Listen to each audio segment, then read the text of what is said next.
conosco a palavra nosso amigo irmão Estelo, que é o nosso vice-presidente administrativo da nossa federativa. Um bom trabalho para ele. Boa tarde, meus irmãos. Que a paz do Mestre Jesus nos envolva e permaneça conosco. O tema do nosso encontro de hoje é as aflições humanas. O ser humano, ele é naturalmente vocacionado para a felicidade. Todos buscamos ser felizes. Nós buscamos ter uma vida harmônica, sem sofrimento, sem desalentos, com saúde e com harmonia. No entanto, o que nós verificamos no nosso dia a dia é justamente o sofrimento, as dores. Muitas vezes percebemos pessoas que agem de maneira correta em toda a sua vida, mas têm uma vida de grande sofrimento. E outros, muitas vezes, na nossa avaliação, agem incorretamente, mas têm uma vida tranquila. Allan Kardec, o nosso codificador, no Evangelho segundo o Espiritismo, no capítulo 5, trata bem dessa questão, faz uma reflexão muito interessante sobre essa questão. E inicia nos falando sobre a justiça das aflições. E ele nos coloca da seguinte maneira: nós compreendendo, aceitando a existência de Deus, e compreendendo esse Deus com as suas infinitas perfeições, soberanamente justo e bom, vamos ver que Deus não trata ninguém de maneira diferente. Trata todas as pessoas, todos os seus filhos, da mesma maneira. Sem eleger este ou aquele como prioridade, ou como aquele que não vai sofrer. E tendo também compreensão de que as vicissitudes, as dificuldades por que nós passamos, têm uma causa, e sendo Deus justo, esta causa tem que ser justa, nós vamos começar então a entender e a compreender o porquê nós sofremos. E vamos chegar a esse entendimento através da mensagem de Jesus e também pela revelação da doutrina espírita. Então nós temos aqui então no Evangelho, as vicissitudes da vida derivam de uma causa. E pois que Deus é justo, justa há que ser esta causa. E Kardec prossegue analisando a questão das aflições, nos separando em relação às causas em duas situações. As causas atuais das aflições, ou seja, aquelas situações em que a causalidade do meu sofrimento está na presente encarnação, e em causas anteriores. Nas causas atuais, nós vamos ver que muitas vezes aquelas questões em que nós sofremos, em que nós passamos dificuldades, são frutos, são resultado da nossa intemperança, do nosso temperamento, do nosso caráter, da maneira que nós nos relacionamos com o nosso próximo. Nós vamos observar que muitas pessoas de pavio curto, ou até sem pavio, nós encontramos amigos sem pavio, que perante uma pequena contrariedade já explodem, têm dificuldade de relacionamento. E são consideradas no seu grupo social como pessoas de difícil relacionamento. Muitas vezes são isoladas, causando um sofrimento e trazendo pouca paz interior, trazendo a perturbação. E a causa disto é a maneira de agir, a maneira de se relacionar com o nosso próximo. Temos também um outro exemplo, situações em que pessoas que não conseguem perdoar, não conseguem esquecer, se melindram por pequenas situações ocorridas no passado, ficam cristalizadas naquela questão. Muitas vezes a pessoa, aquele indivíduo que lhe ofendeu, já está em outra situação, já esqueceu, mas a pessoa fica lá cristalizada, focada naquela situação. Então isto, esse ressentimento, essa mágoa, lhe traz a perturbação, lhe traz a dificuldade, porque ele não consegue ter paz interior, fica sempre focalizado naquilo que ocorreu no passado. E isso é fruto de opções suas. Temos também os casos, né, de causas atuais, o consumo de álcool, o fumo. Né? O álcool, quantas consequências negativas traz na vida das pessoas? A desagregação familiar, as dificuldades no trabalho, agressões, acidentes e mortes. E isto tudo é fruto de opções nossas, de caminhos que nós escolhemos livremente na nossa presente encarnação. Obrigado. Além das causas atuais, Kardec coloca em seguida causas anteriores, ou seja, causas que aparentemente não têm nenhuma relação com a nossa vida atual. Crianças que nascem com deficiência, mortes prematuras, acidentes. Enfim, são situações que aparentemente não há nenhuma relação causal em relação à vida presente. E nesse aspecto que nós vamos ter a colaboração fundamental da doutrina espírita, através da revelação dos espíritos superiores, que vão então nos explicar, né, vão nos dar condições de nós entendermos exatamente a lei de Deus, já que Deus é justo e havendo causas em todas as nossas situações, essas causas também têm que ser justas. Vamos conseguir entender, nos resignar e principalmente aprender a como não sofrer mais no futuro, como evitar o sofrimento. E para entender, nós temos que começar sobre a questão da evolução.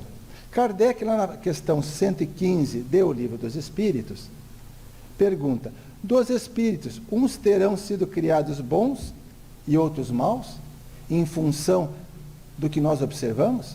Será que uns já foram criados maus e por isso que são, em toda a sua vida, desempenham atividades no mal, e outros criados bons? E os espíritos respondem: Deus criou todos os espíritos simples e ignorantes, isto é, sem saber. A cada um deu uma determinada missão, com o fim de esclarecê-los e de os fazer chegar progressivamente à perfeição, pelo conhecimento da verdade, para aproximá-los de si. Ou seja, todos nós temos o mesmo ponto de partida. Nenhum de seus filhos é eleito. Todos nós começamos lá na simplicidade, na ignorância, sem nenhum conhecimento. E temos também um ponto de chegada, que é a perfeição, através do desenvolvimento de nossas capacidades intelectuais e das nossas virtudes, do nosso desenvolvimento moral. Na questão 132 do Livro dos Espíritos, Kardec também ele pergunta mais uma vez: qual o objetivo da encarnação? E lá os Espíritos respondem: de nós alcançarmos a perfeição. E também nos coloca de que nós todos temos uma missão, temos uma função na natureza, na obra da criação de Deus. Temos uma participação. E através da encarnação, nas atividades que nós desenvolvemos, vamos então exercendo essas funções dentro da criação. Em que tudo na natureza é solidário, Kardec coloca dessa forma. Tudo é solidário. Mas em apenas, para nós chegarmos da ignorância até a perfeição, evidentemente que em apenas uma encarnação, por mais longa que fosse, 90, 100 anos, seria absolutamente impossível. Ou seja, então é necessário nós ligarmos a questão da evolução à reencarnação. E nós vamos encontrar lá no capítulo 4 do Evangelho segundo o Espiritismo, em que Kardec nos coloca que a reencarnação é a volta da alma ou espírito à vida corpórea, então é o retorno, mas em outro corpo especialmente preparado para ele, e que nada tem de comum com o antigo. Então é um novo corpo, adequado às atividades que nós iremos desempenhar, atividades que nós planejamos, que nós assumimos as responsabilidades na espiritualidade de realizar, e temos então que ter um corpo adequado a essa missão na qual nós iremos desempenhar. Para aquelas pessoas que não têm muito contato com a ideia da reencarnação, muitas vezes fica difícil o entendimento em função de que o que eu, Rogério, na presente encarnação, tenho que a ver com o Pedro, com o Ricardo, com o Paulo de encarnações anteriores. Se eles erraram lá, o problema ficou lá, não está comigo na presente encarnação. Mas o que falta nós entendemos é efetivamente que o Espírito é que ele vai experienciando nas diversas vidas. Então ele traz consigo, traz as suas aptidões, traz as suas vocações, através do desenvolvimento intelectual e moral que vai então angariando nas diversas vidas por que passa. Isso nós vemos claramente, um exemplo que nós trazemos, na questão da música, a questão das aptidões e das vocações. Nós vemos crianças de pequena idade, jovens, com facilidade na música. Ao tocar um instrumento, um piano, um violão, tem logo uma facilidade de tocar. Tem o ouvido afinado, percebem a afinação, cantam de maneira afinada. Enquanto outros companheiros nossos que a gente percebe, têm o gosto pela música, mas têm a dificuldade na afinação. Tocam num tom, cantam no outro. Tocam no ritmo e cantam no outro. E não identificam. Acham que estão cantando afinados. Ou seja, esse é um processo de crescimento. Sabe-se lá, no momento, muitos irmãos nossos estão testando a nossa paciência com a desafinação. Né? Mas vamos chegar lá. É só através do exercício, da atividade, que nós vamos desenvolver as nossas virtudes. Então, se eu quero ser um pianista virtuoso, o que eu tenho que fazer? Não vou receber nada de graça. É preciso esforço meu, é preciso estudo, horas e horas e horas de estudo.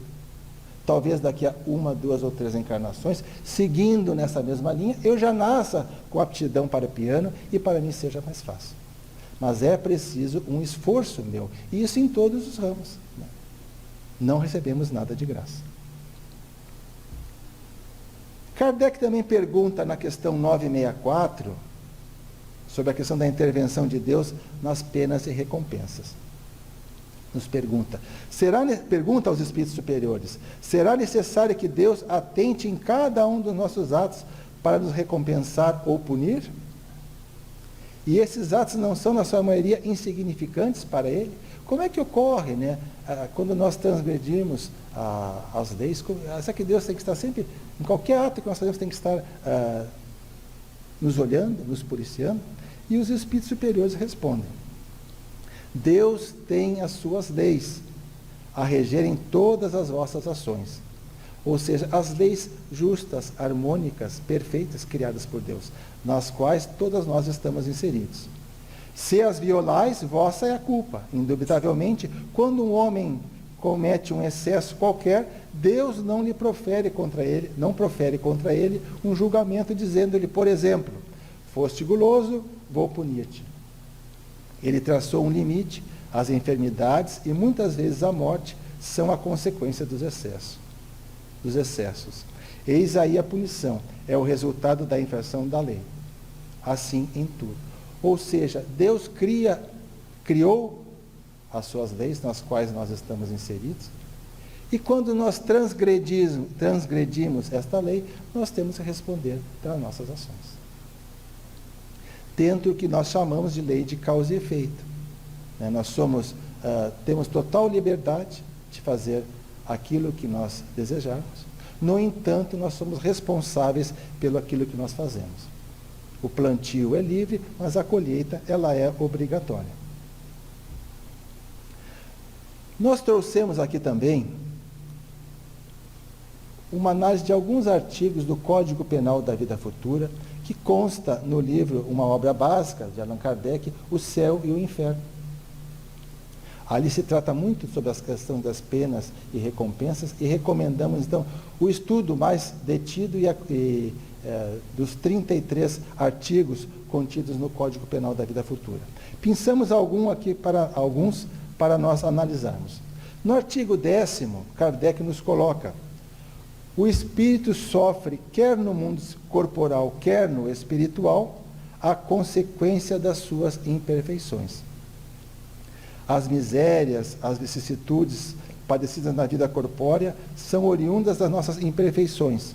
São expiações de faltas cometidas na presente ou em precedentes existências, justamente encadeando a nossa ação como espíritos. Então, o que nós estamos vivenciando hoje? É o resultado de ações na presente encarnação e também de ações que fizemos boas ou más em encarnações anteriores. Tudo nós estamos colhendo. Pela natureza dos sofrimentos e vicissitudes da vida corpórea, pode julgar-se a natureza das faltas cometidas em anterior existência e das imperfeições que as originaram. Então, pelo aquilo que nós estamos sofrendo, né, nós podemos mais ou menos imaginar qual a causa que nos ocasionou esse sofrimento na presente ou nas encarnações anteriores. Na 13ª, Kardec nos coloca sobre a duração dos castigos. Né, a questão do inferno eterno, do céu. E com muita clareza nos diz que a duração do castigo depende da melhoria do espírito culpado. Como isso nos tranquiliza, né? Porque a gente sabe que não há penas eternas. E está na dependência da nossa transformação, da nossa modificação moral para deixarmos de sofrer. Nenhuma condenação por tempo determinado lhe é prescrita. Então não há algo engessado. O que Deus exige por termo de sofrimentos é um melhoramento sério, efetivo, sincero e de volta ao bem, de retornarmos ao caminho do bem. Deste modo, o espírito é sempre o árbitro da própria sorte, podendo prolongar os sofrimentos pela pertinácia no mal ou suavizá-los e anulá-los pela prática do bem. Isto é muito legal, né? Nos conforta, nos anima. Por quê? Nós somos os herdeiros de nós mesmos. Não vamos reclamar para ninguém.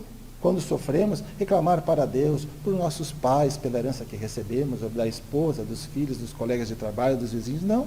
Nós somos os herdeiros. Nós somos os atores principais. Então isso modifica em muito a nossa maneira de encarar o sofrimento.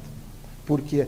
Porque a gente sabe que nós aprendemos que nós somos os causadores e aceitamos com maior resignação. E Kardec nos aponta um caminho.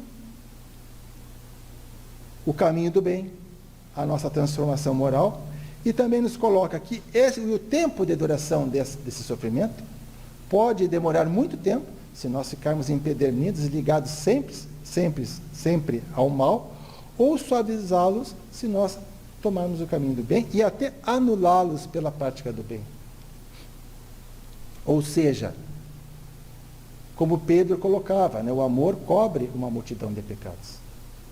A prática do bem, o amor ao próximo, a solidariedade, é capaz de anular erros nossos do passado. No 16º, Kardec nos coloca a questão do arrependimento, expiação e regeneração.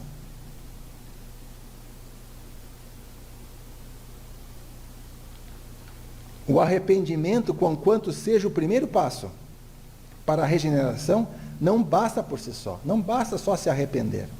São precisas a expiação e a reparação. Arrependimento, expiação e reparação constituem, portanto, as 3 condições necessárias para apagar os traços de uma falta e as suas consequências. O arrependimento sincero, né, ele suaviza os travos da expiação, o amargor da expiação, abrindo pela esperança o caminho da reabilitação. Mas só a reparação, contudo, pode anular o efeito, destruindo-lhe a causa. Do contrário, o perdão seria uma graça, não uma anulação. Essa é outra beleza, né, da justiça divina, de suas leis, a questão da reparação. Ou seja, nós podemos reparar na presente ou em futuras reencarnações o erro que cometemos com o nosso semelhante. Aquele espírito que nós presentemente prejudicamos, e subtraímos valores, a vida, enfim, que fazemos o mal para ele, numa próxima encarnação, ele pode retornar como nosso filho. Pelo esquecimento do passado, podemos nos reaproximar né, nos reconciliar, e aí nós vamos devolver multiplicado aquilo que tiramos. Pelas horas de sono, pela dedicação, pelo amor, pelos recursos que vamos entregar a esse Espírito. Então, permite que haja, então, essa reconciliação. No 17º, ele faz uma continuação da colocação do 16º, explicando que o arrependimento pode dar-se por toda parte e em qualquer tempo. Se for tarde, porém, o culpado sofre por mais tempo. Um alerta para nós. Quanto antes nos arrependermos sinceramente, menor será o nosso sofrimento. Até que os últimos vestígios da falta desapareçam, a expiação consiste nos sofrimentos físicos e morais, que eles são consequentes, seja na vida atual, seja na vida espiritual após a morte, ou ainda em nova existência corporal. A reparação consiste em fazer o bem àqueles a quem se havia feito mal. Quem não repara os seus erros numa existência, um alerta para nós, né? Quem não repara os seus erros numa existência por fraqueza ou má vontade, achar-se-á numa existência ulterior, posterior, em contato com as mesmas pessoas que de si tiverem queixas.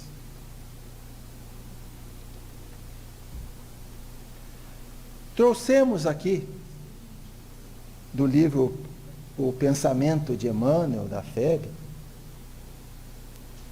algumas questões em relação à nossa necessidade, então, de transformação. Já que sabemos que nós somos os herdeiros de nós mesmos, estamos plantando o que vamos colher no futuro, temos que investir no presente para sofrermos menos no futuro. Então, investimos na nossa transformação. E o primeiro ponto é a questão de compreensão da necessidade de mudar. É compreender o porquê que é importante mudar. E essa compreensão, ela pode se dar pelo sofrimento, pela dor, que nos leva a nós a chegarmos à conclusão de que sofrer, que fazer o mal, não nos leva a nada, pelo contrário, nos leva ao sofrimento, ou através também do conhecimento. Quando o que nós estamos fazendo aqui, pelo conhecimento, pela a instrução que nos dá a doutrina espírita, chegamos a essa compreensão da necessidade de mudar. Segundo ponto, além da compreensão, de compreendermos a importância da mudança, conjugarmos a boa vontade, o esforço e a perseverança.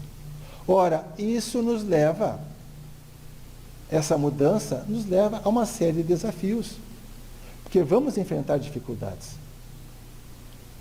Porque muitas vezes aqueles vícios morais que nos acompanham não só na presente encarnação, mas de muitas outras que trazemos conosco pelas nossas aptidões e aqueles forjando a nossa personalidade, esses vícios morais nos induzem ao erro.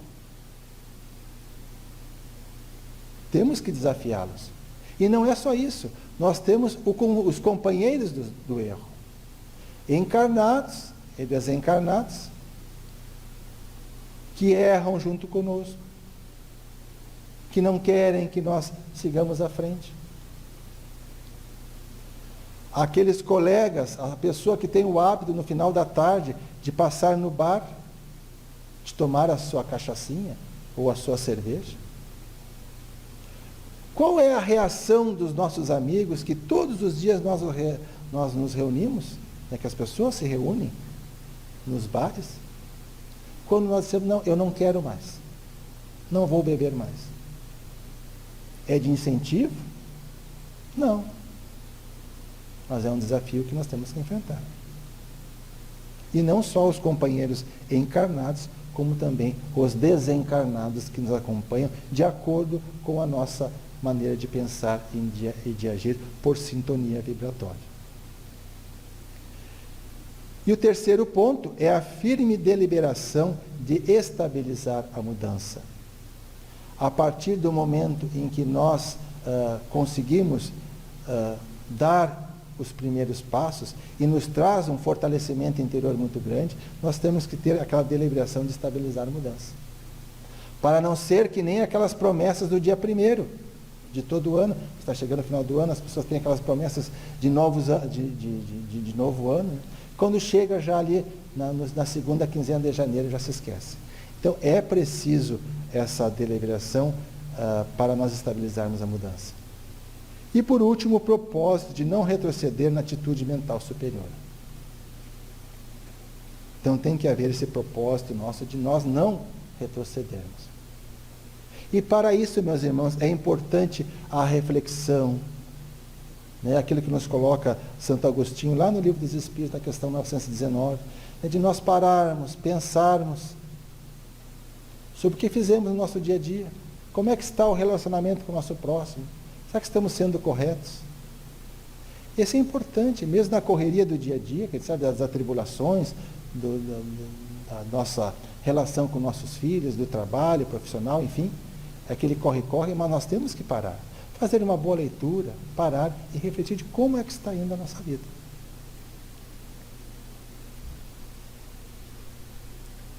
Nós temos aqui no Código Penal da Vida Futura, no item 20, uma questão que também nos alenta bastante. É a questão do amparo espiritual.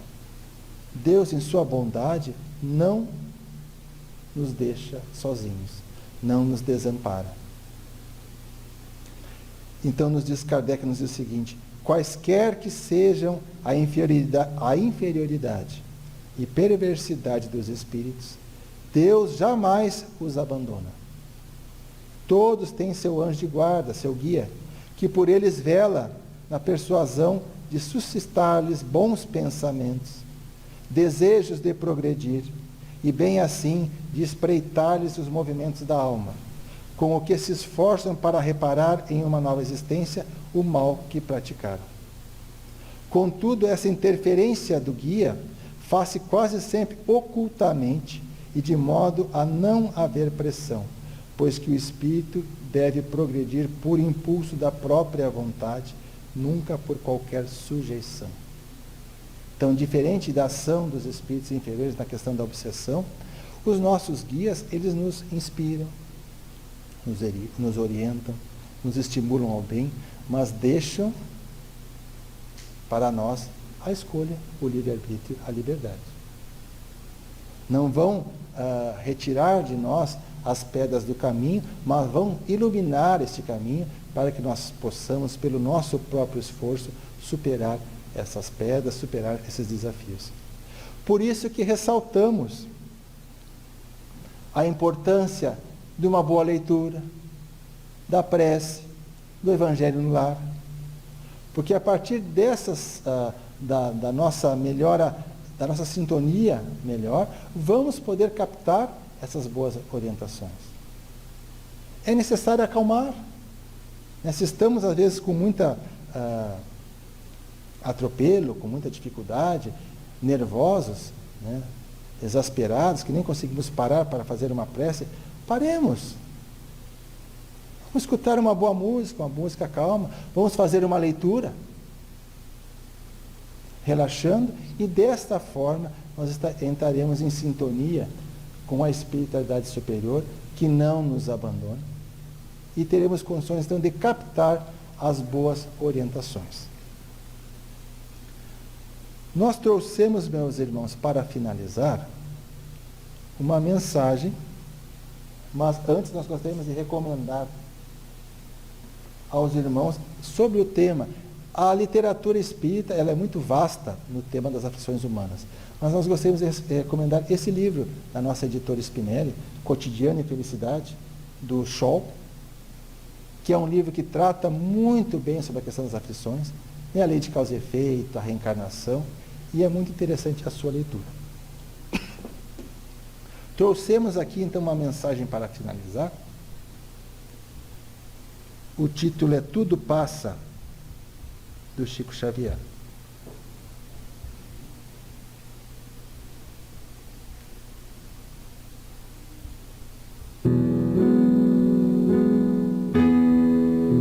Todas as coisas na terra passam. Os dias de dificuldades passarão. Passarão também Os dias de amargura, solidão, as dores e as lágrimas passarão. As frustrações que um dia nos fez chorar passarão. As saudades do ser querido que está longe passará. Dias de tristeza, dias de felicidade, são lições necessárias que na terra passam, deixando no espírito imortal as experiências acumuladas. Se hoje para nós é um desses dias repletos de amargura, paremos um instante, elevemos o pensamento ao alto e busquemos a voz suave da manhã amorosa nos dizer carinhosamente: isso também passará. E guardemos a certeza, pelas próprias dificuldades já superadas, que não há mal que dure para sempre. O planeta Terra é semelhante à enorme embarcação. Às vezes parece que vai sossobrar diante das turbulências de gigantescas ondas. Mas isto também passará, porque Jesus está no leme desta nau. Segue com o olhar sereno de quem guarda a certeza de que a agitação faz parte do roteiro evolutivo da humanidade, que um dia também passará.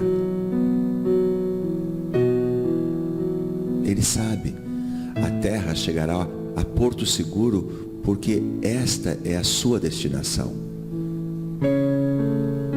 Assim, façamos a nossa parte o melhor que pudermos, sem esmorecimento, e confiemos em Deus, aproveitando cada segundo, cada minuto, que por certo também passará. Tudo passa, exceto Deus. Deus é o suficiente.